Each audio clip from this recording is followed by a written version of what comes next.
Most people like to personalize their phone. Hidden inside the Tones menu of every Nokia 3310, buried right at the bottom of the list, is an option called Screensaver. The 3310 was the first phone that gave users the option to put a custom image on their phone's home screen. It seems odd that this key new feature was placed in such an obscure location in the menu. When Nokia released the 3315, a slightly enhanced version of the 3310, they included a picture editor, which could edit both picture messages and the custom screensaver. This new feature came with its own top-level menu, putting it at the same level as the phone book, messages, and games. But they still left the screensaver option at the bottom of the Tones menu. I'll come back to these strange menu choices later, because first I want to upgrade my 3310 to include the functions of the 3315. Any 3310 can be upgraded to a 3315. To do this, I need to build a set of interface cables. As well as upgrading, the cables I'm making can unlock, upload custom graphics and ringtones, and even modify some of the functions of the phone. If you have a late model 3315, or even a very late model 3310, you might be able to upgrade your phone to the high-end 3330. This gives you animated screensavers and an internet web browser built in. Then there's the whole custom ROM scene of the early 2000s. With enough know-how, the right cables, and a willingness to risk hacking your phone, you could customize your 3310 with new graphics, new fonts, and even third-party custom games.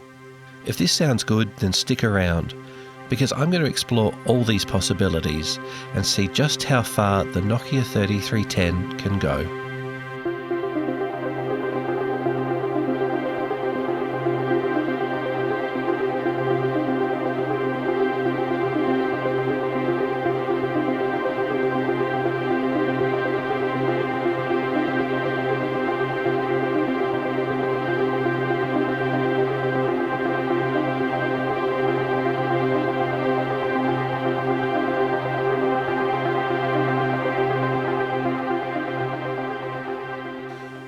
Using the secret code *#40# shows us the firmware version of the phone. In this case, version 3.24, with a date of the 22nd of August 2000. That's the week before the 3310 was officially released, making this the first available 3310 firmware and the best way to see the 3310 in its original form, with all its standard menus including games. To upgrade the firmware, we need to connect to 4 pads located in this hard-to-reach area under the battery. The pads include a ground, a 1-wire M-bus, and a 2-wire F-bus. Building a classic Nokia interface is quite easy if you have a parallel port on your computer. I built one of these in a previous video for the Nokia 5110 and 6110. This should also work fine on the 3310 with a few modifications. The hard part is connecting to those 4 pads. One of the best ways is to find one of these serial port cables that fits under the battery to connect to the pads. Then modify it to use the parallel port as well. But these can be hard to find. Instead, I have this. It's an adapter that's used to plug into more expensive service equipment. These are easier to find by searching for keywords like 3310 service box cable. The one I have here, though, doesn't go under the battery. It completely replaces it. The intention being powering the phone directly from the equipment. In my case, this gives me the added challenge of needing to find a way to supply battery power. To do this, I'm going to use the parts from this damaged 3315 to build a battery jig. I'm lucky to have this. It's unusual to see a damaged Nokia of this era. This one must have been hit by a mountain or something. What I'll do is I'll set up the green mat.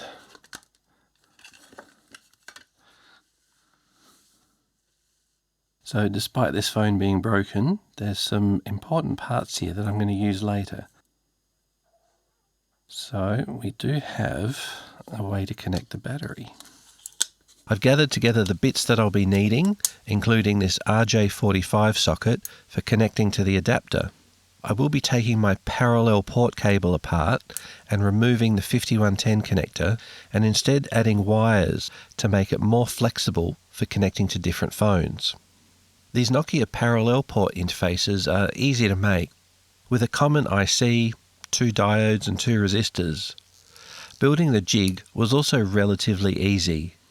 I did have to do lots of checking along the way with a multimeter and referring to the pinout diagrams to make sure each wire was going where it needed. When I thought I had everything connected properly, I got out my laptop for a quick test connecting to a phone. I was pleased to see that it was working on the first go.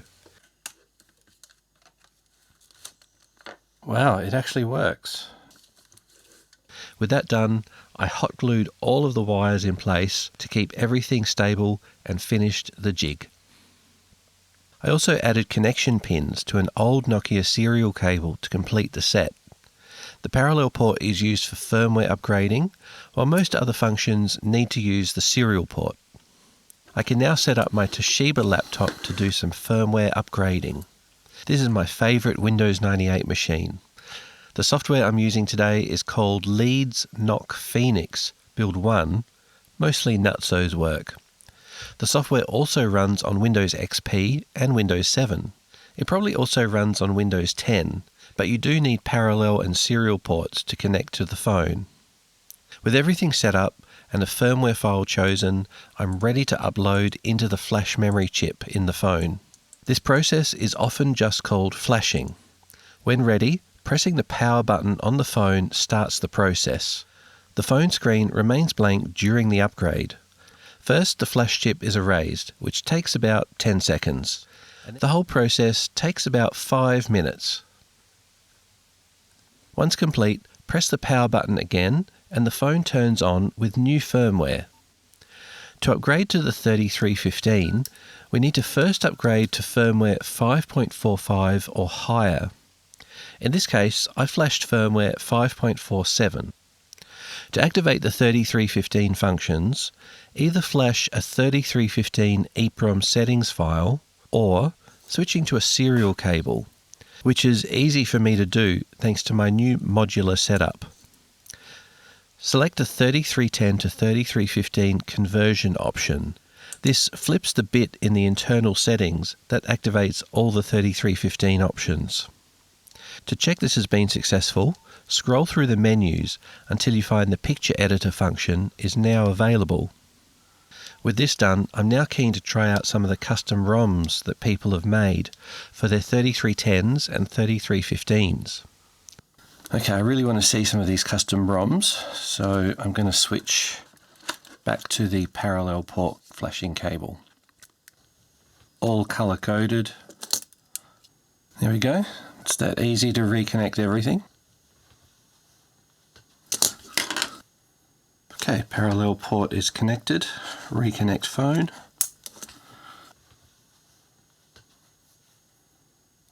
And start flashing.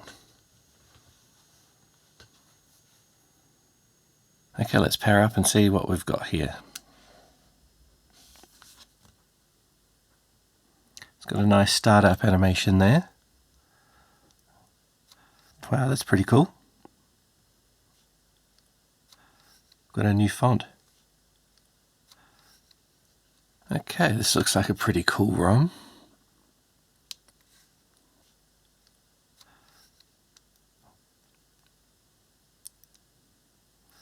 Wow, this is really amazing. There's some crazy animations. This is some heavy customization.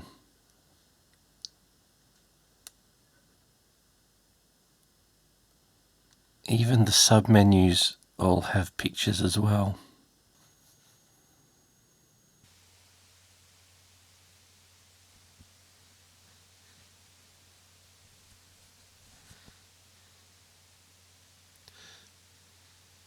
As I go through these firmwares, I'm increasingly impressed by the quality of the modding that was done. Looking back at all the graphics and work that has been put in is amazing. I've included the file names of each firmware below because these creators deserve to be credited for their hard work. Many of the custom firmwares are in Polish because the Nokia modding scene was big there, and I found most of these on a Polish website.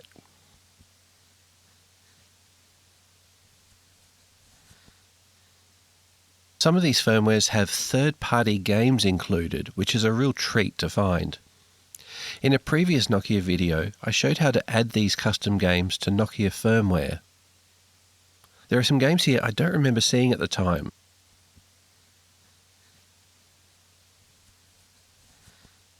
So it's a nice Game & Watch style game, and it's not one of the ones I've seen before in any of the lists.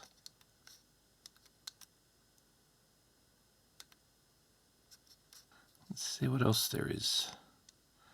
Puzzle, Rotator, Race 2. A lot of games in this one. What's Rotator? Huh. I'm not sure I've seen this one before either.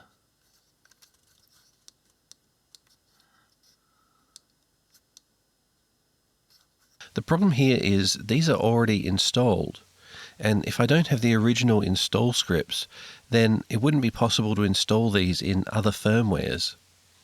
Eventually, I'm going to make my own ultimate Nokia firmware. Until then, I need to keep exploring. Okay, let's go.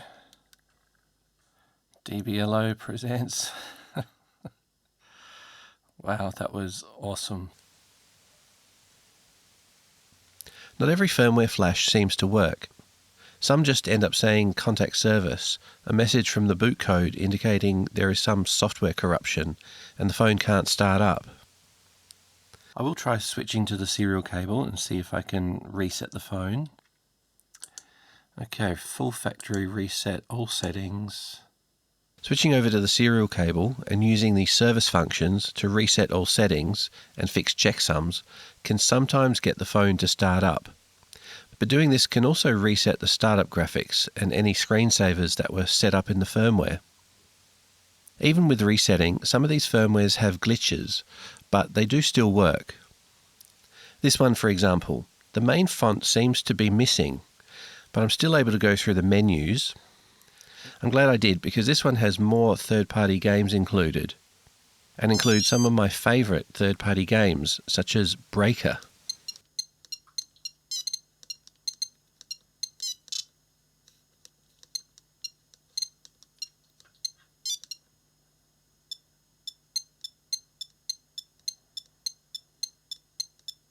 Pills is a Dr. Mario clone.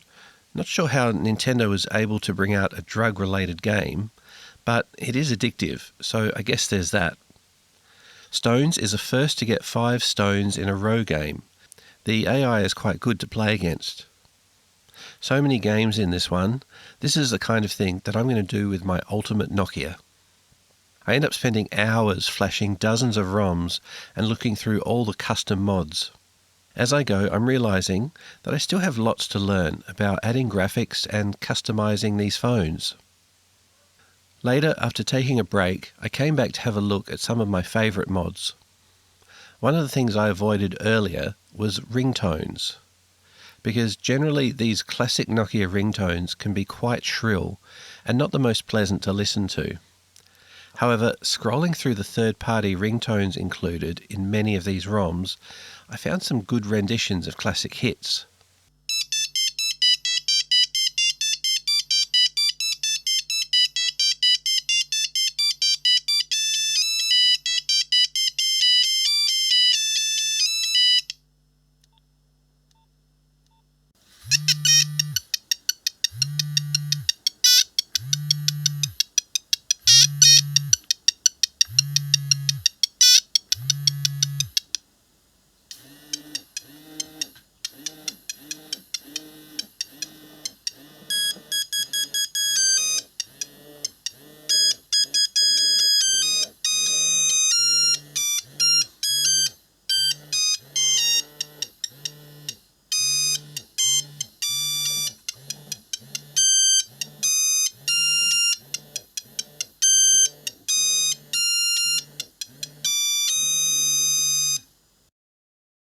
Since this phone can't seem to sit still, I'm going to do one more upgrade.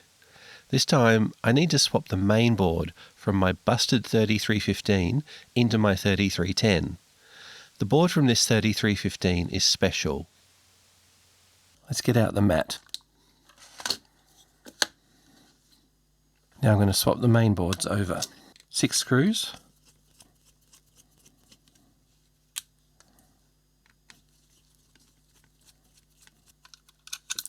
While it looks identical to the 3310 board, there's one important difference.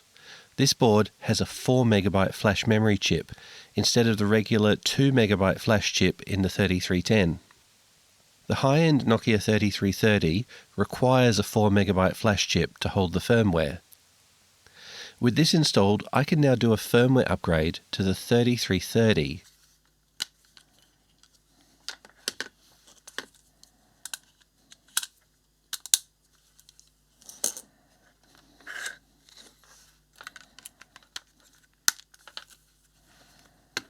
Being double the size means the flashing process now takes twice as long. 10 minutes later, I now have a 3330. One of the new features of this phone is the WAP browser. WAP, or WAP, was a way for these early phones to browse some compatible websites. Unfortunately, I don't have a 2G tower near me to demonstrate this. At least, not yet. But Nostalgia Nerd did a good video on the 3330 that's worth watching. In this video, he demonstrates the WAP browser, and he even built his own WAP-compatible website. This is great stuff.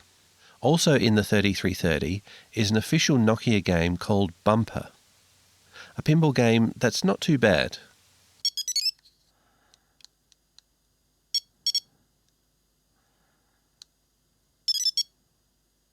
This is my first time playing Bumper, and I'm kind of impressed. This is the sort of game that works well with these controls in this form factor.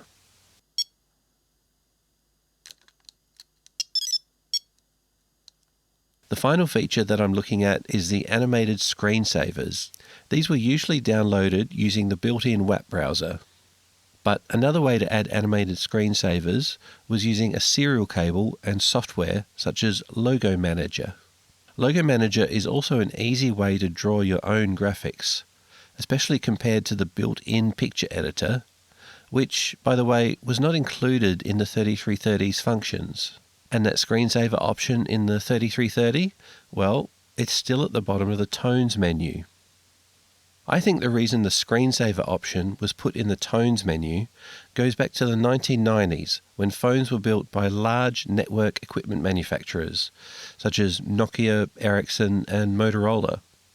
We can look at the way new functions were introduced at the time, such as the way SMS text messaging was first implemented in the 1990s. Text messaging was initially seen as a way for networks to send messages to their customers, not for people to communicate with each other. Some handsets, such as the Ericsson GH337, didn't even include an option to compose a text message, only to receive them.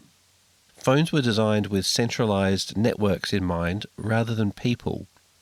The Nokia 5110 and 6110 had the option to display your network provider logo as a graphic.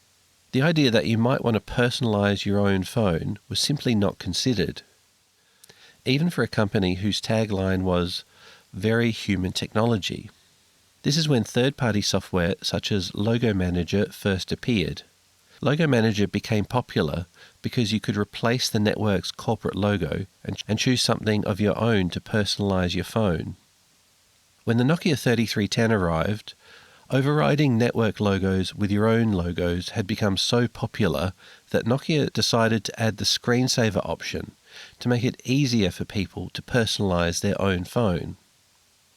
But where was the best place to put this new function in the menu? You would think that the settings menu would be a good choice. But I think the old mindset of the way phones were designed more for network providers rather than people was still prevalent. Industry habits die hard. But the new changes had already started to appear. In the previous model, the Nokia 3210, the Tones menu had been expanded to include custom ringtones. I think this menu represented Nokia's new side, with their focus on human technology and connecting people. This is the opposite of the settings menu, and I think this is why this key new graphics feature of the 3310 ended up shoved into the bottom of the tones menu. I really enjoy making these videos. It means a lot to me that you're watching. Thank you. I always look forward to starting the next one and thinking about how it might turn out. In the meantime, there's plenty more here on this channel to watch. If you like what you see, let me know. If I have something wrong, then definitely let me know. Thanks for watching, and see you next time.